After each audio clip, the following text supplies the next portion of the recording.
guys, my name is Shay and welcome to my channel. Today I'll be reviewing Good Trouble Season 3, Episode 19, Closing Arguments. Don't forget to like, comment, and subscribe. Let's get it. The episode starts off in an empty courtroom and Callie is on the stand and she is under oath by Kelly, who is the defendant. It shows a montage of everyone at the coterie being questioned on the stand. Kathleen questions Callie if she is really cut out to be a lawyer, and Tommy asks if she truly believes that he is innocent. Isabella questions Gael if he is ready to be a father, and his mother, along with Callie, questions about being put first. Dennis questions Davia about having an excuse of not being with him because she is scared of what they could be, and Matt questions her if she is just using him. The girls question Mariana about how they can trust her again, and Evan asks does she know that she broke his heart. Deontay questions Malika if she is truly committed to activism. Angelica asks if she can handle 2 relationships at one time. Tanya asks if she is really poly, and Isaac asks what would she do if he came back. Jamie asks Callie what would she do if he told her that he was still in love with her. Zumi questions Alice why she lied about being in a relationship with Ruby. Ruby asks if she would have gotten into the program if they didn't sleep together. And Risa Scott asks if he believes that she is really funny. To end this opening montage, it shows everyone calling the coterie members imposters, and Kelly finds them all guilty, of course. Gael comes back to his love with Isabella. After he helps her get into bed, he leaves her for a minute to apologize to Callie for their date night. Callie tells him to not worry about it and to focus on Isabella. Gael comes back inside and Isabella is emotional, saying that she was so scared that she was going to lose the baby, and thank God she didn't. She tells Gael that she didn't want to interrupt his date with Callie, and Gael apologizes for not being there. They both express their gratitude for Dennis calling Gael and informing him about the situation. Callie is watching from the outside, and she gets a text from Tony asking about the decision. It flashes to Callie, Tony, Rowan, Kathleen in the office with Tommy and his parents. Tommy's father demands that they put Katie back on the stand to admit that what she said was all a lie. Kathleen asks Tommy if it was a lie, and Tommy is emotional and says that he was in a relationship with Zach. Tommy's father is in an outrage and flips his chair, and I hated how in this moment his father couldn't have just comforted his son and told him that he loved him. Like, you can clearly see that your son was terrified to tell his truth. And then once he does that, you're so upset that you just don't care about anything else. Tommy admits to being scared to tell his parents that he is tired of lying. Callie comes over to comfort him, and Tommy apologizes for not telling him the truth sooner. He says that he could never do what they are claiming that he did because he truly loves Zach. Kathleen suggests that Tommy take the stand so that the juror can see this side of Tommy and know that he truly loves Zach. His father doesn't agree, but Kathleen tells Tommy that it's his choice to make. Tommy asks for Callie's opinion on this, and Callie replies that it might help his case if the jury heard from him, and Tommy agrees. I loved how he truly values Callie's opinion and trusts her. Tommy's father asks to speak with Kathleen in private, and they leave. Back to reality, Callie responds to Tony's text, and she leaves the rooftop. Charles comes to Kathleen's office to tell her that he cut a deal with the FBI to show them her books. Kathleen is now worried because this means that she could go to jail, and she thanks him for the heads up, sarcastically. Back to reality, in her office, Tommy's father gives Kathleen an ultimatum that if she doesn't put Tommy on the stand, he will tell her the location of his sister. That information will help prove that if she's still alive and that Kathleen is innocent. Callie comes to Kathleen's office and questions her about their decision of putting Tommy on the stand, and Kathleen looks unsure. Mariana comes to their room while Callie is getting ready for work. She mentions that she heard about Isabella, and Callie tells her that Isabella's blood pressure was elevated, so she's on bed rest. Mariana mentions Callie's date not going south, and Callie lies and says that she's fine with it when we know she isn't. Mariana calls her out and says that Callie thrives on being involved in complicated situations. So true. She tells her that there's nothing wrong with wanting to make her life a little easier. Mariana tells Callie that she is interviewing for a new job and hopes for a new, easier path herself. Dennis and Davia are in his food truck, and he is showing her his business license along with his health permit. He officially named his truck, and it's called the Toaster Truck. Dennis says that he had an epiphany when Gael came to pick up Isabella. He went down to the children's ward to know that he could go back and face those memories. He noticed when he was down there, he saw many parents getting junk food from vending machines because they didn't want to leave their kids alone even for a minute. He says that he remembers being one of those parents and decides to take the truck to the hospital every week and bring warm meals to parents of sick children. Like, that is just beyond beautiful. Dennis is so precious and he has the biggest heart ever. I swear, man. He says that grief makes people want to pull back and isolate, and what's really important is that you reach out to people. Davia tells Dennis that she is so proud of him and how far he's come, and I am too. I could tell that she was holding back tears when she said that, and that just did it for me. Oh, it did it for me. Davia tells him that she is proud that he has found something that he is passionate about, and Dennis tearfully tells Davia that she is a big part of that. He tells her that she is the reason that he's still here. That gets me choked up just saying that because that's so true. Because she really, really saved his life. And like Dennis said, Davia is truly his light. That was such a beautiful and vulnerable moment, like so many others that I love from these two. Dennis was emotional. Davia was emotional. I was emotional while watching this. We're all emotional. These two are my babies, and I love them past the moon. Imani tells Malika that she got the full-time position at DPN. Margaret is with everyone at the comedy program, and everyone is getting everything ready and rehearsing. Zumi is there helping out with the costumes, and she's with Ruby. Ruby thanks her for coming, and Zumi tells her that she is glad that her and Alice are back together. Rumi tells her that she and Alice are just friends. Magda comes to the group and says that they all got an email that they pretty much weren't supposed to get. Mariana is at her job interview, and the two women are telling her about their company. As the two women are describing their company, it sounds exactly like Vogue Beauty. It's the exact same brand, but just with a different name. Mariana asks the woman who is funding their brand, and they reply that it is Jackie with the Hollis Group. It flashes back to Jackie telling Mariana that they decided to pass on their pitch for Vogue Beauty. Back to reality, Mariana lies and says that she doesn't know her, and that Jackie sounds familiar. It goes back and forth between Kathleen and Mark questioning people from Dr. Michelson, Zach's coach, and a doctor. Derek is reading the email out loud to the group, and it reads that Alice is the recipient for the talent deal and the winner of the $70,000. Alice says that she will not take the deal and that they all deserve a fair shot. Stacy, along with the others, all agree that Alice rightfully so, deserves a deal, especially after she was the only one who stood up to them against racist Scott. Sean says that they all decide to still do the showcase instead and support their girl Alice. Deontay comes to DPN, and Malika is acting all weird around him because she got the full-time position, but she doesn't want to tell him. She instead tells Deontay that she got a job offer from someone else, and it flashes to Malika and Angelica with Lucille at Duro. Angelica leaves to let them talk, and Lucille tells Malika that she could really use someone like her on her team. Lucille says that with them both, they could really get things done. And back to reality, Deontay tells Malika that she shouldn't accept the offer because politicians are crooked. Imani comes over and wonders what's going on, and it flashes back to Malika and Imani talking about the full-time position. Malika is honest with Imani and says that she has another job offer and goes into detail about it and asks if she can have some time to think about it. She mentions that if she did take this other job, she wouldn't want Deontay to think that he came in second for the position at DPM. Imani understands and says that they can just keep this between them until she is ready to tell him. Back to reality, Imani shows support for Malika and her job offer and tells her to let her know when she has made a decision. Back at court, the judge asks if they can have more witnesses to call, and Kathleen says that they don't, but they would like to call Tommy to the stand. And in this moment, I was so worried that Kathleen wasn't going to call Tommy to the stand to save herself, but I'm glad that she didn't, and I respect her so much for just doing the right thing. Kathleen tells Kelly to question him on the stand because she brings out the best in him, and he trusts her. Mariana is rushing to the office after her interview, and Claire is going off on her because she is late. Claire starts to come down on her because Mariana's work wasn't done right. Claire and Mariana start going back and forth, and then Gina jumps in. They all start talking at the same time, and Mariana says that she can do so much more work than just coding. Davia and Gael are having a conversation, and he opens up about his struggles of balancing being there for Isabella and the baby and Callie. Davia tells him that he can't be in two places at once, not physically or emotionally. He asks Davia if she has made a decision between Matt and Dennis, and she looks unsure. Callie is questioning Tommy on the stand, and she asks him about his relationship with Zach. Tommy says that they were involved romantically. He admits that they were fighting at a party because Zach was flirting with Katie. He says that Zach wanted him to break up with her and that he was upset by him flirting with Katie. Afterwards, they later made up and that he didn't have anything to do with Zach's death. Mark tells Jamie that he wants him to question Tommy on the stand, more so because he knows how to push Kelly's buttons. Jamie refuses and he pretty much says that he would rather fire him than to do this. Mark starts questioning Tommy. He is really coming at him hard with some questions. Tommy starts to feel overwhelmed and he is emotional. He has a violent outburst at Mark during questioning.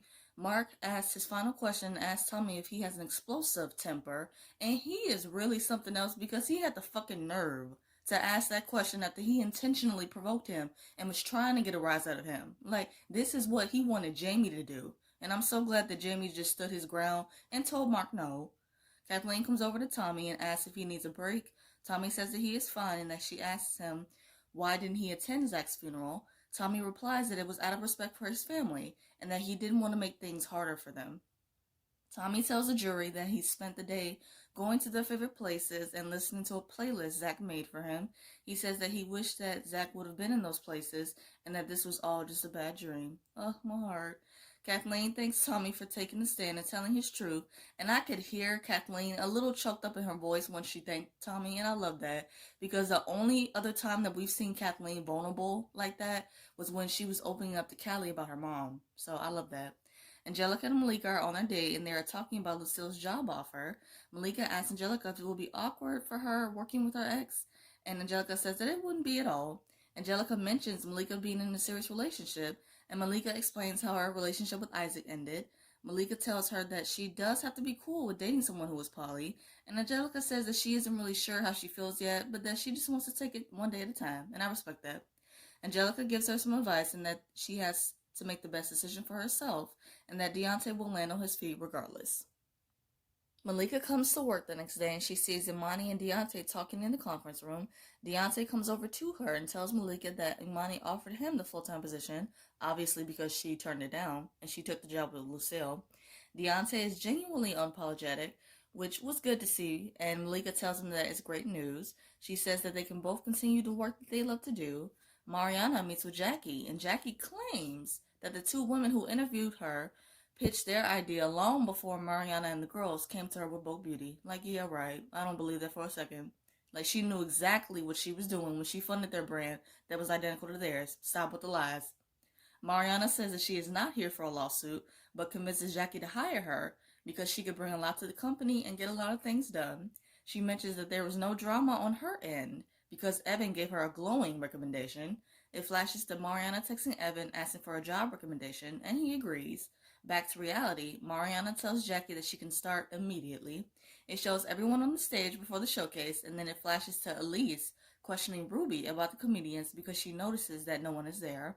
Ruby informs her that they all decided to quit the program. It flashes back to Margaret giving the group some much-needed advice and tells them that her opportunities came from friends looking out for each other and giving them a leg up. Back to reality, the gang from the Coterie, along with David and Alice's parents, are in the audience. The comedians perform their sketches and everyone is loving it. In the crowd, Davia glances over at Dennis and she is looking at him laughing and enjoying himself. And it was just the way that she was looking at him with so much love and admiration in her eyes for me. Like, my heart. My babies. Davia daydreams that she is on stage singing about being able to breathe again. It shows this beautiful, beautiful montage of Davia's intimate and cute moments with both Dennis and Matt. Back to reality, there's this really funny moment when Alice does her sketch impersonating her mother, and then Alan, her brother, tells Miss Kwan that the joke is really about her. And then she just has this look on her face like she's upset or hurt by the joke. But in all actuality, she's actually flattered by the joke. And she has the cutest smile on her face. I love that. Rowan, Cali, and Tony are talking about if Tommy is going to be found guilty or not. Kathleen comes in and tells them that the jury has spent 5 hours deliberating the decision and that it could go both ways. The comedy group performs a special song for Alice to thank her for everything. It was cheesy and corny, but cute nonetheless. Afterwards, they all group hug, and it was a sweet moment. I'm really glad that everything worked out in the end for them. It flashes back to Mariana and Claire arguing, and then Rachel intervenes and stops them. Rachel says that they are better together and tells Claire to let Mariana show that she is truly changed. And I'm glad Rachel talked some sense into Claire because, man, she was annoying me. Claire finally comes around and tells Mariana that if she wants this to work, then she has to stop lying. Mariana says in the spirit of being honest, she lets the girls know that she applied for another job. And back to reality, Mariana tells the girls that she got the job. And she says that they will burn and revitalize the new company from the girls to the ground. And I definitely didn't see this plot twist coming, and it's such a good one. And I'm here for them teaming up to take down the girls who literally stole their brand. The girls all group hug, and I'm glad that they're all on much better terms now, and that they made amends. Gael comes to his loft and tells Isabella that he wants to be more involved in the pregnancy, and especially after the baby's born. He admits that he doesn't want her to move away and that he doesn't want her to feel like she is taking him from anyone. And Isabella questions him about Cali. Zumi and Alice come back to the coterie after the showcase. Alice asks Zumi if she wants a nightcap, and Zumi says that it's probably not the best idea, considering what happened last time. Alice says that she isn't seeing Ruby, and Zumi tells her that she already knew that information because Ruby told her. She asks Alice why she lied about it, and Alice replies that she was just scared. She says that it was hard to get over her the first time, and that she really doesn't want to go through that again. She admits that she has changed a lot, and she wonders if they would just fall back into the same old bad habits. Zumi says that she has changed as well, and that things will be different this time around, but Alice says that it just seems like too much of a risk, and that it's best that they stay friends. Cali comes to the rooftop to talk to Gael. They make small talk for a minute, and then Gael confesses that he doesn't know how to be a father part-time. He tearfully admits to not being able to be capable of being there for Isabella and the baby and being in a relationship with Cali at the same time. They are both emotional and agree that this is the right thing to do. Cali tells Gael that when he shines his light on someone, it's the most wonderful feeling in the world, and that light needs to be on Isabella and the baby. They have this sweet moment where they comfort each other and hug. And I could easily tell from the beginning when they decided to give their relationship a shot after finding out about Isabella. I just knew deep down that it wasn't going to work out. Even though I wanted it to, I just knew inside it wasn't. And they tried and it didn't work out, but who knows? They might get back together down the line. They may not. We shall see. But I did enjoy the sweet and beautiful moments we got of them. Malika kisses Deontay goodnight and he leaves. And as he's leaving, guess who is coming up the elevator? My guy, Isaac. Isaac is back. Man, I miss that handsome face so much. And I still despise the writers for breaking up one of my favorite couples on the show. I don't care. He greets Malika and she is stunned. It flashes back to the court montage in the beginning and then back to reality. It shows some of their decisions, but not everyone. Davia comes to Dennis' room and says that she knows what she wants and that she's made a decision. Gael asks Isabella to stay and to not move away to Santa Barbara. Mariana texts Evan thanking her for the recommendation to Jackie. He asks Mariana if they can meet up to talk, but she is pondering what to say, and Evan is waiting for a response. He is with Jackie in that moment, and he tells her that she hasn't texted back yet. And this was interesting to see these two together, and I'm curious as to what this means and, what's going on. Are they together? Is Evan just funding the stolen brand for Jackie's company with the girls? Is he trying to get back at Mariana? It's a lot to process. At court, the verdict is finally in, and the judge warns the audience to remain calm. One of the jurors is about to give the verdict, and Jamie looks over at Cali, and she notices him, and then he smiles at her. It flashes to Cali in the courtroom by herself, and Judge Wilson is questioning her. I was surprised to see him back, but it was good to see too. Judge Wilson is asking some very tough questions about Cali's choices in her life. He says that she is very prone to just reacting in certain situations, and that she has gotten to a place where she is stuck. He tells Cali that it's time for her to leave her safe cocoon and to finally bet on herself. He tells her that she truly has the power to let go of everything and everyone that is holding her back. I just had to take a moment, though, to acknowledge Maya's amazing performance in the scene. When she said, "What if this is the best that I'll ever be, as good as it gets," and then her voice cracked, oh, my heart broke for her. But still, she was amazing in the scene. The episode ends with Judge Wilson asking Cali what's keeping her here, and Cali is emotional and she has this shocking epiphany. To wrap up this video, I'm going to do two quick things. First, my quick thoughts on the episode. This episode, it was alright. I was originally excited that this was an extended finale, but I'm a little disappointed that we didn't get the answers to two of the biggest storylines this season. One being the verdict not being revealed was bogus. That would have been a great way to end this finale. And then second, I'm mad that we were cheated and didn't get to see Davia's choice. Come on now. And then I learned from an interview from the show's creator, Joanna, that they actually filmed Davia's choice, but they cut it out due to time. So I'm just oh, okay, whatever. But we'll just have to wait for season 4 because they got renewed. So that's amazing. And I'm very, very happy for the cast and us fans. Second, I'm going to do a quick rapid fire of the episode. Favorite scene, Dennis opened up to Davia like he always does, and tearfully thanking her for saving his life. I love these two so, so, so much, and I will never stop saying that because it's so, so, so true. Favorite quote, "I'm so funny" by Mrs. Kwan, the cutest. Favorite duo, believe it or not, Gael and Cali. I really appreciated their maturity and honesty about ending their relationship. Favorite look, of course, Emma in that beautiful gown. Sis was serving looks, and it was just chef's kiss. WTF moment, the writers literally cheating us with not giving us the verdict. It was such a huge part of Kelly's storyline this season, and we didn't even get to see it. And I think that would have been a great way to end the episode, but it might start out for the season 4 premiere. I hope you guys enjoyed my review of Good Trouble. I review other shows like Grownish, All American, Riverdale, and some other stuff. And if those interest you, please check out those videos on my channel and subscribe. I hope you guys have a great day, stay safe, see you guys next week.